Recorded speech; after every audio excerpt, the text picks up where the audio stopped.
Adolf Hitler membenci orang Yahudi karena kombinasi dari faktor ideologi, politik, dan sosial yang berkembang di Jerman dan Eropa pada akhir abad ke-19 hingga awal abad ke-20.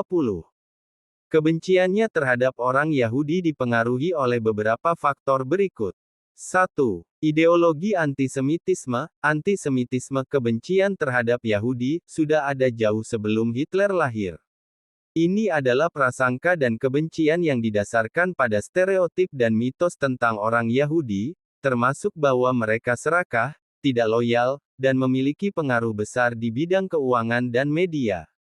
Mitos ini telah menyebar di Eropa sejak abad pertengahan.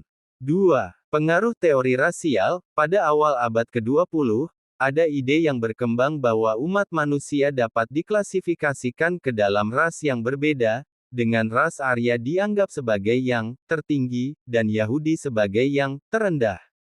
Hitler sangat dipengaruhi oleh teori rasial ini dan percaya bahwa orang Yahudi adalah ancaman bagi kemurnian dan keunggulan ras Arya. 3. Kambing hitam untuk masalah sosial dan ekonomi. Setelah Perang Dunia I, Jerman mengalami kekalahan yang menghancurkan serta krisis ekonomi yang parah. Banyak orang Jerman merasa terhina oleh Perjanjian Versailles 1919 dan menyalahkan orang Yahudi sebagai biang keladi dari kekalahan perang dan penderitaan ekonomi mereka. Hitler dan Partai Nazi menggunakan orang Yahudi sebagai kambing hitam untuk memobilisasi dukungan publik. 4. Keyakinan konspirasi global. Dalam pandangan Hitler, orang Yahudi terlibat dalam konspirasi global untuk mengendalikan dunia, termasuk ekonomi, politik, dan media. Dia menuduh Yahudi bertanggung jawab atas kapitalisme yang tidak terkendali sekaligus menyebarkan paham komunisme.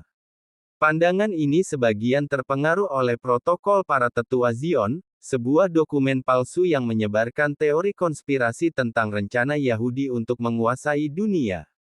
5. Pengalaman pribadi dan trauma Perang Dunia I. Meskipun tidak ada bukti yang jelas bahwa Hitler memiliki pengalaman pribadi buruk dengan orang Yahudi, narasi yang dia bangun dalam autobiografinya, Mein Kampf, menunjukkan bahwa ia mengembangkan kebenciannya setelah kekalahan Jerman di Perang Dunia I, di mana ia merasa Yahudi adalah pengkhianat bangsa yang menyebabkan kehancuran Jerman.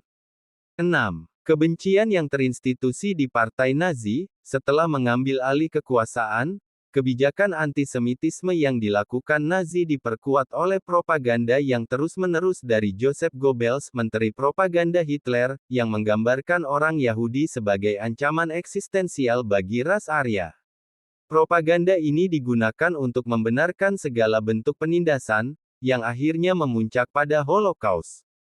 Dengan kata lain, kebencian Hitler terhadap Yahudi didasarkan pada kombinasi ideologi antisemitisme lama, teori rasial, kondisi sosial ekonomi yang sulit, dan upaya untuk mencari kambing hitam guna menyatukan bangsa Jerman di bawah kepemimpinannya.